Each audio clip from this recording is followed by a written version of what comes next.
नमस्कार साथियों, मैं प्रशांत बोध। साथियों, देश भर में ये जो बाबाओं की प्रजाति है, ये दरअसल कई दिनों से जो है ना एक अलग तरीके की धुन में जा रही है और वो हिंदू राष्ट्र की मांग करने में लगी हुई है। और खास देखने वाली बात तो ये आती है कि जो हमारे बहुजन समाज के लोग हैं, वो लोग भी काफी हद तक उन लोगों के समर्थन में होते हैं। अब मुझे कोई दिक्कत नहीं है, आप हिंदू राष्ट्र बनाओ या कोई भी राष्ट्र बनाओ, भाई मैं तो अब भी कमा के खा रहा हूं, कल भी कमा के खाऊंगा और कल भी हमारे पूर्वजों ने कमा के ही खाया था, है? तो हमको तो कोई घंटा फर्क नहीं पड़ना, चाहे हिंदू राष्ट्र बनाओ चाहे क्या बनाओ। लेकिन जो देखने और समझने वाली चीज आती है वो कब आती है कि हमारे जो मौलिक अधिकार होते हैं, क्या दूसरा राष्ट्र बनने के बाद में या कुछ और दूसरी किताब लागू होने के बाद में क्या वो मौलिक अधिकार हमें मिल पाएंगे कि नहीं?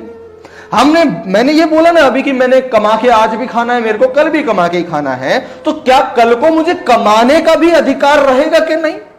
कल को मेरे को पैसा रखने का भी अधिकार रहेगा कि नहीं?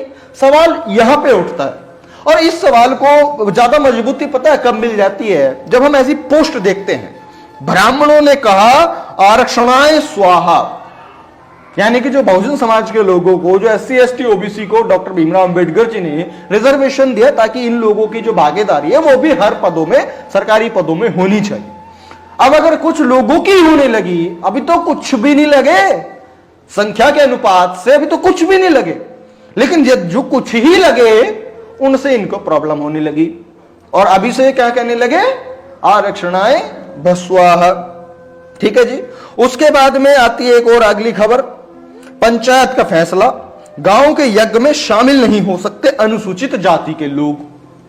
कर लो बात, मतलब इन्हीं अनुसूचित जाति के लोगों से पैसा लेके मंदिर बनवाया होगा और जो भी कथा पंडाल होते हैं, जो भी यज्ञ होते हैं, उनमें इन्हीं लोगों से पैसा लिया जाता है भर भर के। और अब इन्हीं को कह दिया कि तुम शामिल नहीं हो सकते। क्यों? अनुसूचित जाति के हो, इसलिए। जाति इज हाईलाइटेड वर्ड हियर। और जाति से पहले वर्ण आता है, ये तो आपको भी पता होगा। और वर्ण किस में आता है? हिंदू धर्म में आता है, ये भी आपको पता होगा। उसके बाद में देश का संविधान हमारी संस्कृति के विरुद्ध, इसमें बदलाव हो। शंकराचार्य, ये महाशय शंकराचार्य कहते हैं कि संविधान हमारी जो वो है संस्कृति, उसके विरुद्ध है और इसमें बदलाव होना चाहिए। अब कौन सी संस्कृति के विरुद्ध है? जैसे आज कहते हैं ना, बहुत से लोग एक तर्क देते हैं कि जातिवाद धर्म से नहीं, जातिवाद तो संविधान से है। जो किसी SC कास्ट में पैदा हो गया वो जिंदगी भर जो है वो SC ही रहेगा और उसकी आने वाली पुश्ते भी SC, उसमें जो है वो लिखा जाएगा, वो शर्मा नहीं हो सकता वगैरह वगैरह। अरे मूर्खो बच्चों, एक बात बताओ, अब ये जो शंकराचार्य है ना, ये पता है किस संस्कृति की बात कर रहा है? ये वो संस्कृति की बात कर रहा है कि ब्राह्मण, क्षत्रिय, वैश्य, शूद्र, जो इन लोगों ने काम डिवाइड किए, आदमी उन्हीं कामों को करता रहे, जाति के अनुसार काम करे, ये वर्ण कहता है। लेकिन योग्यता के अनुसार काम कर सकते हो, योग्यता के अनुसार अपनी जीवन शैली को बना सकते हो, ये संविधान कहता है। चाहे तुम SC ST OBC में आते हो, चाहे तुम जनरल में आते हो, ये संविधान कहता है। और ये शंकराचार्य इसी चीज को बोल रहा है कि तो हमारी संस्कृति के विरुद्ध है। हम तो कहते थे कि जाति से काम करो और संविधान कहता है कि तुम कोई भी जाति के हो और कोई भी काम करो। ये डिफरेंस जो है ना, ये बड़ी समझने वाली चीज है गुरु। और जो समझ गया ना, वो इनके मुंह पे जाकर 4 तमाचे ऐसे मारेगा, तुरंत बोलेंगे हाँ बात तो ठीक है। लेकिन हमारे लोग बेचारे लगे हुए इनको समझने में अभी भी। अच्छा, और भी कुछ पोस्ट जो है वो हमारे सामने आती हैं। ढोंगी बाबा ने घर वालों से कहा पूजन होने तक बाहर बैठो, अंदर छात्रा से 2 बार किया दुष्कर्म। अब करवा लो भैया अपना कल्याण, है? मतलब अच्छा, मैं तो ये, चलो वो तो खैर बात अलग है, बाद में करेंगे। आप सोचो, ये बाबा ने परिवार वालों को कहा, उन्होंने मान भी लिया, उन्होंने जो है रिजल्ट दे दिया, दुष्कर्म किया और ये सारी चीजें की। अब देखो बात तो चिंताजनक है, लेकिन अब क्या करें? कितनी चिंता करते रहे, कितनी चिंता करते रहे। अब चिंतन करने की जरूरत है और चिंतन करने का जो परिणाम निकल के आता है वो यही निकल के आता है कि इन लोगों ने ना तो कभी देश का भला किया था, ना आज ये कर रहे हैं और कल को तो बिल्कुल भी नहीं करेंगे। क्यों? ये कहते हैं जी हम हिंदू राष्ट्र बनाना है ना, और हम हिंदू राष्ट्र बनाएंगे, मनुस्मृति लागू करेंगे, संविधान को हटाएंगे, है? ये बात कहते हैं। अच्छा एक बात बताओ, पहले तो संविधान नहीं था ना भारत में, नहीं था ना, पहले क्या चलता था? हिंदू धर्म मनुस्मृति के हिसाब से लोग चलते थे, वर्ण व्यवस्था के अनुसार लोग चलते थे। और वर्ण व्यवस्था के अनुसार क्या था कि ब्राह्मण ये है, क्षत्रिय ये है, बनिया ये है, और दलित ये है, ये है दलित, ये है सेवादार, जो भी छोटे मोटे काम है सब वो काम करेगा। पहले के समय में, संविधान से पहले, ब्राह्मण विद्वान था, बहुत विद्वान था, उससे ज्यादा विद्वान कोई और नहीं, क्षत्रिय से बड़ा बलशाली कोई नहीं, और वैश्य से बड़ा पैसे वाला कोई नहीं। तो देश इतनी बार गुलाम कैसे हो गया भैया? अरे तुम में तो वो तीनों गुण थे, तुम्हारे ऊपर के जो जर्नल कैटेगरी के जो वर्ण हैं, उनमें तो ये तीनों वो गुण हैं जिनसे ही सारा देश चलता है, सृष्टि वही चल रही है भाई, बुद्धि, पैसा और बल। और तुम्हारे पास वो थे, और फिर भी हमारा देश गुलाम हुआ। क्यों हुआ?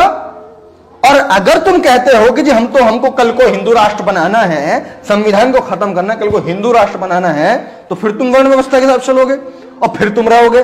तो क्या गारंटी है कि कल को कोई और आकर के भारत से यहां पे गुलामी नहीं करेगा, कोई और गुलाम नहीं बना सकता? है कोई गारंटी? है कौन ठप्पा इस बात का?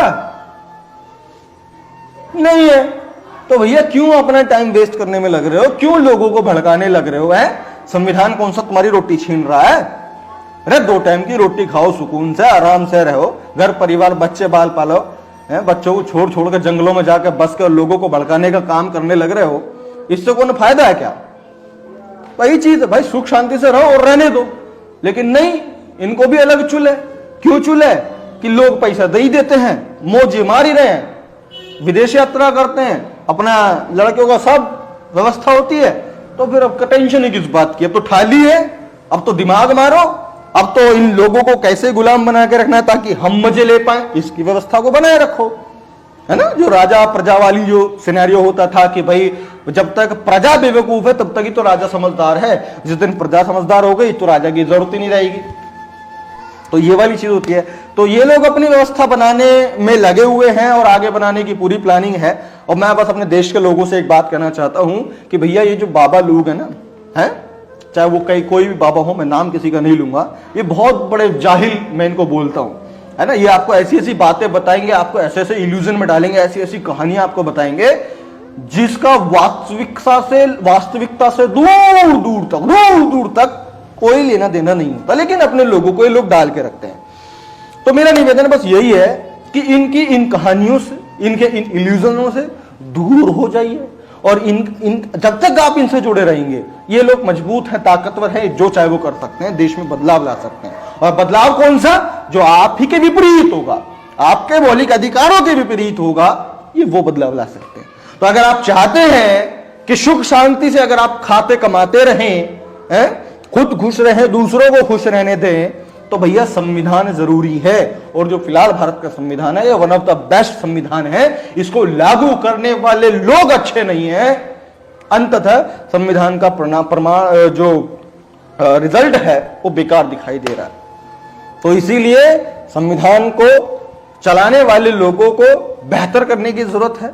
इन बाबाओं लोगों से दूरी बनाने की जरूरत है। और ज्यादा ये छाती वाती पीटने की कि हम ये हैं, हम वो हैं, हम ये हैं, वो हैं, इन सब चीजों को करने के बजाय मानवता मनुष्यता का धर्म लेके चल लो, वही बहुत है ना। और कुछ नहीं करना ज्यादा।